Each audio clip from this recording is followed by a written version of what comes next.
पुत्र वही है जहां पर पिता का अपमान हो वहां रुके ना एक क्षण भी। लेकिन आजकल के पुत्र अपने पिता का खुद ही अपमान करते हैं कि नहीं करते? कथा का मतलब मेरी माँ ये नहीं है कि आए और कथा बाज दी सब चले गए। सबको पता है राजा परीक्षित हैं, सबको पता है श्रृंग ऋषि हैं, श्रृंग ऋषि ने ही श्राप दिया, सबको पता है। लेकिन इससे हमें क्या मिल रहा है? ये कथा क्या है? कथा वही है जो मिटा दे मेरे मन की व्यथा, वही है कथा।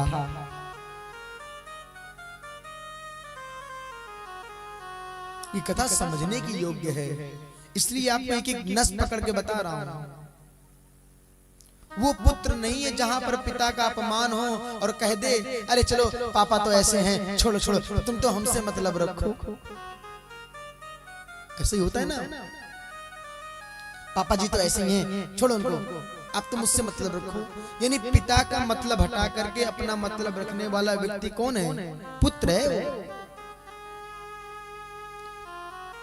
श्रृंग ऋषि को क्रोध है कि मेरे पिता का अपमान कर दिया, कौशिकी नदी का हाथ में जल लिया, इति लंघितये मर्यादाम तच्छके सप्तमे हनि। अरे जिस राजा ने मेरे पिता का अपमान किया है, उन्हें पाखंडी बोला है,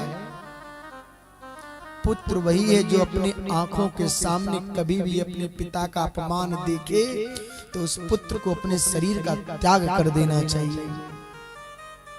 आपको पता है हमारे माँ बाप का कर्ज हमारे ऊपर कितना है? चंद पैसों को देख करके कहते हैं मम्मी पापा तुम्हें क्या पता है? चंद पुस्तकें पढ़ लें तो मम्मी को ही समझाने लगते हैं जिस माँ ने खुद पैदा किया मुझे। आज लोग माँ बाप से भी बंटवारा करने लगते हैं। कौन कहे भाई भाई से, अब तो माँ बाप से भी बंटवारा करने लगे हैं और कहते हैं गुरुजी मेरी माँ मुझे कुछ समझती नहीं है। बताओ वो माँ तुम्हें नहीं समझेगी जिसने 9 महीने कोख में रखा। शरीर का पूरा अंग हमें दे दो तो निश्चल 1 मिनट 1 सेकंड का विलंब मत करना प्यारे। इस शरीर को माँ ने दिया तो इसका हकदार कौन है?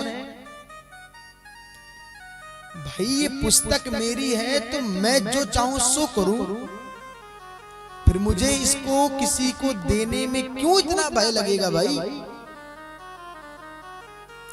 अगर ये वस्तु मेरी है तो मैं आपको दे रहा हूं, लेकिन आपसे जब चाहूं तो ले लूंगा। ऐसे ही शरीर को किसने दिया? अरे महाराज हम आप तो संसार में प्रेत योनि में भटक रहे थे। धन्य है मेरे पिता, धन्य है मेरी माँ जिन्होंने मानव तन दिया। और अगर वही माँ बाप आपसे मानव तन मांग ले तो कभी भी अंकुश लगाकर उनको गाली मत देना। माँ बाप से बढ़कर जग में कोई दूजा नहीं खजाना। जिसने तुझे जन्म दिया रे दिल उसका नहीं दुखाना।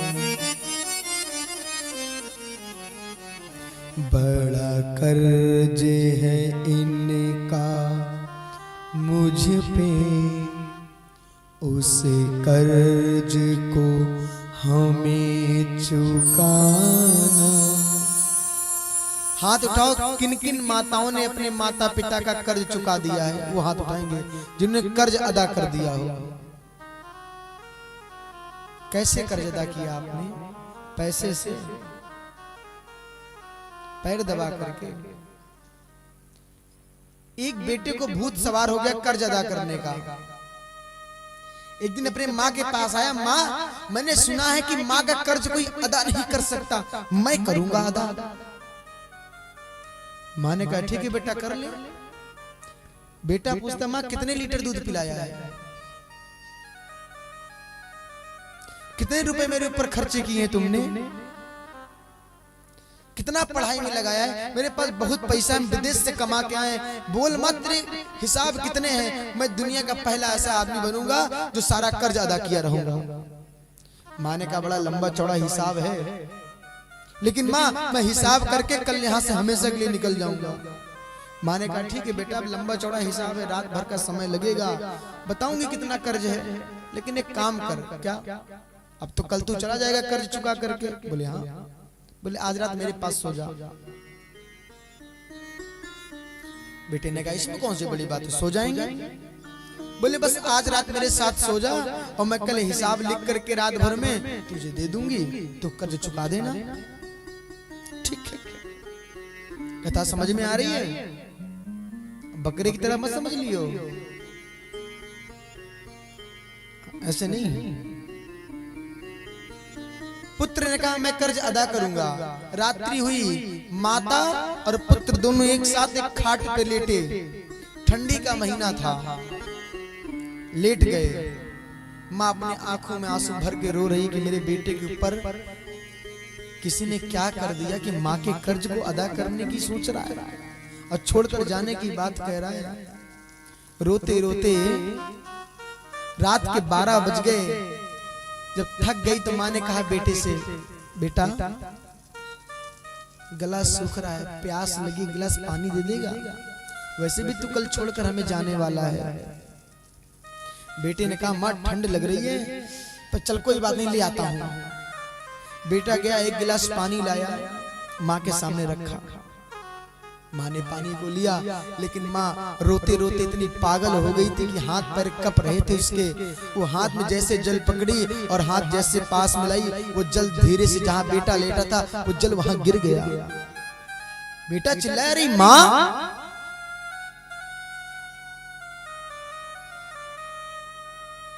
ये तुमने क्या कर दिया? मेरे भीगे, ये मेरे सारे वस्त्र तुमने गीले क्यों कर दिए? माँ ठंडी का महीना, हम कैसे लेटेंगे? माँ ने कहा बेटा क्षमा करना, बूढ़ी हो गई हूँ, हाथ पैर काम नहीं कर रहा है।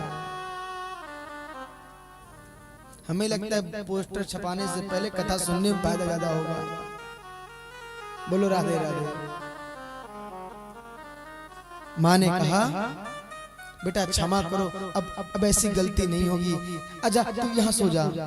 बेटे ने थोड़ा जहाँ सूखा था वहां सो गया। फिर रात के 2 बजे फिर माँ ने कहा बेटा प्यास लगी है। बेटे ने कहा माँ बस एक बार लेकर आया, तुमने गिरा दिया, अब दोबारा लेने जा रहा हूं, दोबारा गिराए तो ठीक नहीं होगा। मैंने कहा बेटा अब आखिरी बार ला दे। बेटा गया, पानी लाया, फिर हाथ में काम नहीं किया, फिर हाथ से पानी गिर गया जहां बेटा फिर सोया था। अब तो इतना क्रोध आ गया, माँ तू मुझे परेशान कर रही है, मुझे कष्ट दे रही है, तुझे पता नहीं देख ठंडी कितनी जोर से पड़ रही है, लेटा नहीं जा रहा है और तू पानी गिरा दे रही है। अगर अब ऐसा किया तो ठीक नहीं होगा।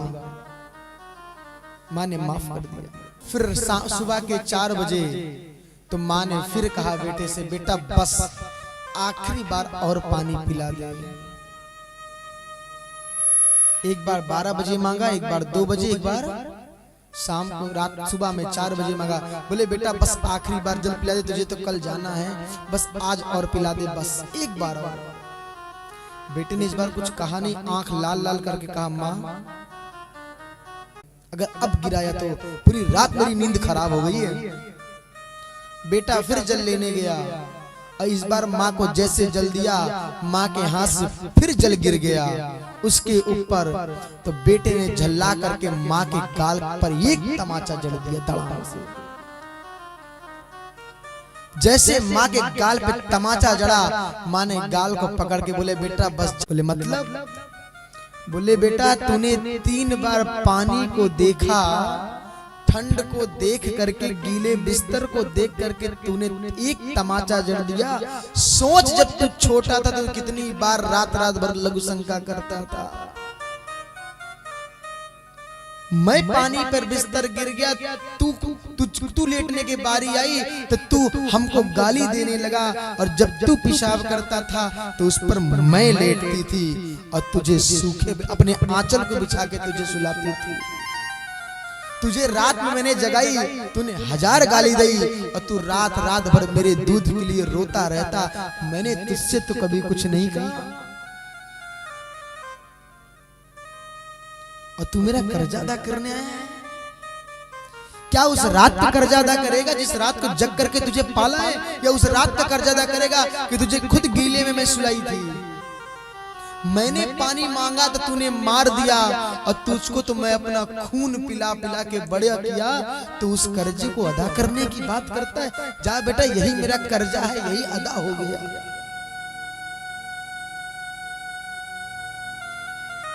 बता मां, है कर्जा अदा करने वाला कोई? मुझे तो नहीं लगता। किस चीज का अदा करो कर्जा? पैर दबा करके, दवाई दिला करके क्या अदा करोगे? जिस दिन आपने अपने माँ बाप को भागवत कथा सुना करके, 4 धाम की यात्रा करा करके उन्हें वैकुंठ की ओर प्रस्थान करा दिया, उस दिन माँ के एक नाखून के बराबर कर्जा तब कहीं अदा कर पाओगे।